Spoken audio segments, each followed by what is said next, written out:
तो कारगिल विजय दिवस के मौके पर राजनाथ सिंह ने पाकिस्तान और चीन को फिर चेताया। राजनाथ सिंह ने कहा कि भारत पहले आक्रमण नहीं करता, लेकिन हमला हुआ तो मुंहतोड़ जवाब देने से भी पीछे नहीं हटता।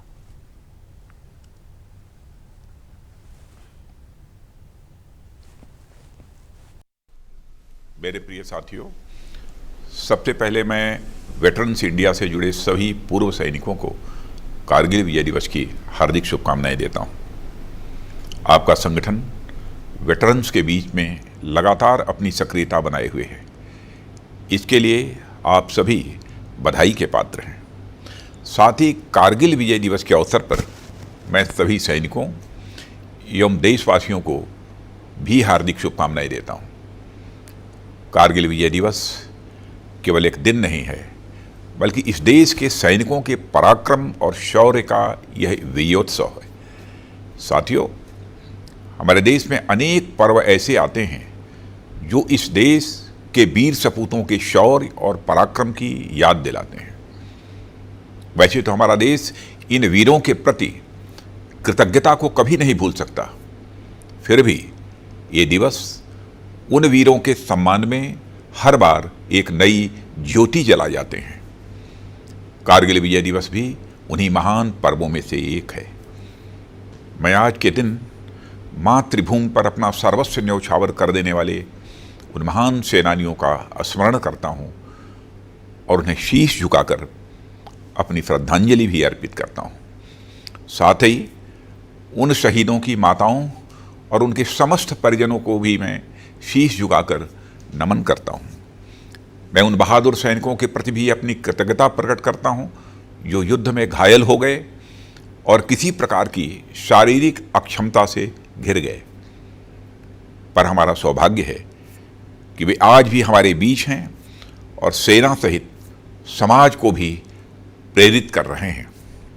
साथियों, 21 वर्ष पहले कारगिल की बर्फीली चोटियों पर हुई हमारी विजय को आज पूरा देश एक साथ याद कर रहा है। उन वीरों की याद और उनके सम्मान में जगह जगह पर कारगिल विजय दिवस मनाया जा रहा है। अनेक कार्यक्रम आयोजित किए जा रहे हैं। यह सभी कार्यक्रम विपरीत परिस्थितियों में हमारी सेनाओं द्वारा युद्ध जीतने की खुशी की याद में तो हैं ही, साथ ही यह भारत देश की जनता के लिए एक महान प्रेरणा के स्रोत भी हैं। साथियों, यह विजय दिवस किसी भूभाग विशेष को जीत लेने या उसे बचाए रखने भर की याद तक सीमित नहीं है। यह दिवस देशों के बीच हुई गोलीबारी और बारूदी युद्ध में हमारी विजय की याद तक ही सीमित नहीं है, बल्कि यह दिवस हमारे देश के त्याग, बलिदान, साहस, समर्पण, शौर्य और संकल्प की महान परंपरा की एक महान कड़ी के रूप में दर्ज है। यह परंपरा इस देश की संस्कृति का एक अहम हिस्सा है जो सदियों से लगातार चली आ रही है। साथियों, युद्ध के समय मैदान में भले ही कुछ 1000 सैनिक हों, पर वास्तव में पूरा देश वह युद्ध लड़ रहा होता है। सभी देशवासियों की आशाएं, आकांक्षाएं और इच्छाएं एक साथ आकर अपने राष्ट्र की जीत पर ठहर जाती हैं। मुझे वह दृश्य आज भी अपनी आंखों में साफ दिखाई पड़ता है। जब टीवी पर या सुदूर क्षेत्रों में रेडियो पर कारगिल युद्ध से जुड़ी खबरें आती थीं, तो गांव के गांव और शहरों में ऑफिस दफ्तर में लोग अपना काम छोड़कर खबर की तरफ मुड़ जाते थे। देश के बच्चे बच्चे को कारगिल, द्रास, टाइगर हिल जैसे नाम रट गए थे। सबकी आंखों में बस एक ही उम्मीद और एक ही विश्वास, किसी भी सूरत में भारत देश की विजय। आप लोगों को याद होगा, भौगोलिक परिस्थितियों के चलते कई बार स्थितियां हमारे विपरीत हुई, मामला आगे पीछे हुआ, पर नमन है उन देशभक्त वीर योद्धाओं को जिन्होंने अपने संकल्प पर तनिक भी आंच नहीं आने दी। वह मोर्चे पर लगातार डटे रहे और अंततः तमाम छल और षड्यंत्र को मात देते हुए विजयी होकर वापस आए। इस तरह यह जीत हमारे संकल्प और उम्मीदों की जीत थी। मेरे प्यारे साथियों, कारगिल न केवल हमारे राष्ट्रीय स्वाभिमान का बल्कि एक इनजस्टिस के खिलाफ उठाए गए एक बड़े कदम का भी प्रतीक था और रहेगा। कारगिल विजय के शिल्पी तत्कालीन प्रधानमंत्री श्री अटल बिहारी वाजपेयी जी ने उस समय राष्ट्रीय सुरक्षा पर अपना जो दृष्टिकोण प्रस्तुत किया था, उसका जिक्र मैं यहां करना चाहूंगा। उन्होंने कहा था, हमने यह साबित कर दिया कि हम किसी बाहरी दबाव के सामने नहीं झुकेंगे। हमने यह भी साबित कर दिया कि हम एक जिम्मेदार राष्ट्र हैं। राष्ट्रीय सुरक्षा के दायरे में हम जो कुछ भी करते हैं वह हमेशा आत्मरक्षा के लिए करते हैं, आक्रमण के लिए नहीं। और अगर दुश्मन देश में कभी हमारे ऊपर आक्रमण किया तो हमने यह भी साबित कर दिया कि कारगिल की तरह हम उसे मुंहतोड़ जवाब भी देंगे। साथियों, यह सेंटिमेंट जैसा 21 साल पहले था वैसा ही आज भी है। हम शांत चाहने वाले देश हैं, पर किसी संकट के समय अपनी राष्ट्रीय एकता और संप्रभुता के लिए बड़े से बड़ा कदम उठाने के लिए भी हम हमेशा तैयार हैं। अभी हाल ही में मुझे लेह लद्दाख जाने और वहां से इन वीर सपूतों को श्रद्धांजलि देने का अवसर प्राप्त हुआ था। इसके पूर्व हमारे आदरणीय प्रधानमंत्री श्री नरेंद्र मोदी जी का भी वहां जाना हुआ था और उन्होंने वहां अपने सैनिकों के साथ एक जीवंत संबंध स्थापित किया। मैंने अनुभव किया कि कितनी कठिन और विपरीत परिस्थितियों में भी हमारी जांबाज बहादुरों ने अपना संयम और धैर्य बनाए रखकर दुश्मनों को मुंहतोड़ जवाब दिया था। वे अपने दिल और दिमाग दोनों से इस देश को समर्पित थे और मुझे कहते हुए खुशी हो रही है कि 20 वर्ष पहले के मुकाबले मैंने वहां बहुत बड़ा बदलाव देखा।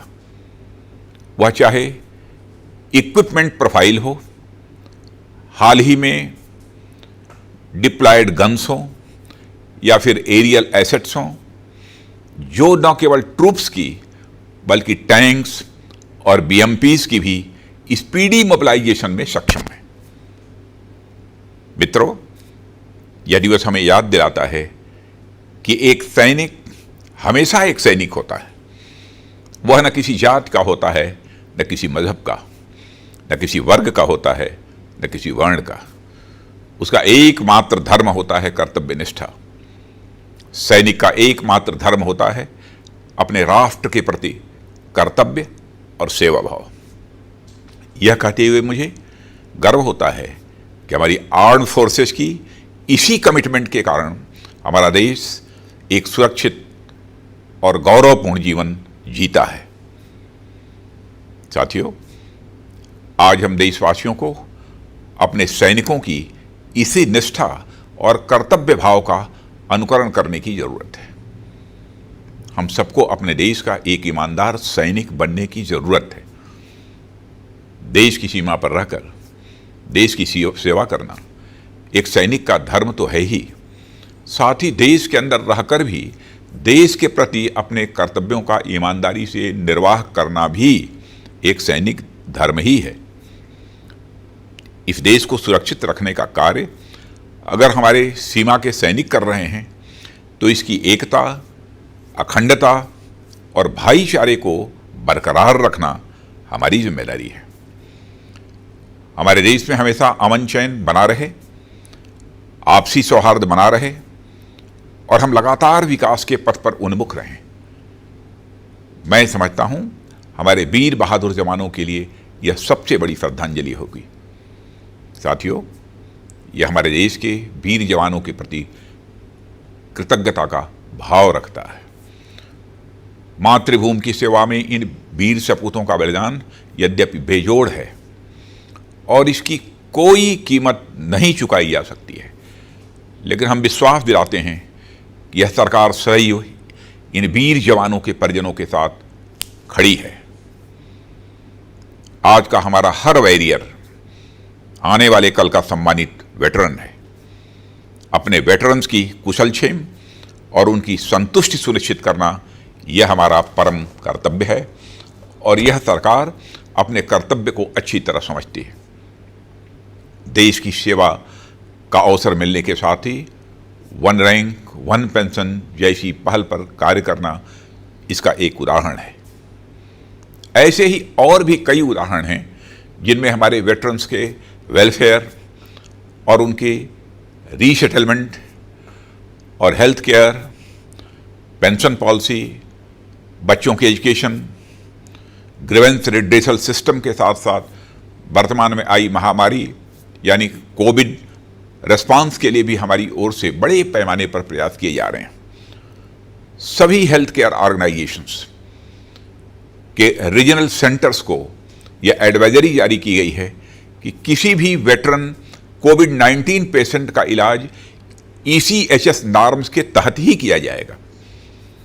मुझे यह जानकर बहुत ही अच्छा लगा और सचमुच मुझे गर्व की भी अनुभूति हुई कि केंद्रीय सैनिक बोर्ड ने पूरे देश से 1,80,000 ऐसे यंग सर्विसमैन को आइडेंटिफाई किया है जो आवश्यकता पड़ने पर कोरोना काल में भी अपनी सेवाएं देने के लिए उपलब्ध हैं। आपदा के इन दिनों में हमारे इन पूर्व सैनिकों ने देश के विभिन्न हिस्सों में होम क्वारंटाइन की व्यवस्था करने, लोगों से फिजिकल डिस्टेंसिंग का अनुपालन करवाने और इंटर स्टेट माइग्रेंट वर्कर्स की मूवमेंट कंट्रोल करने में अपना सहयोग दिया है।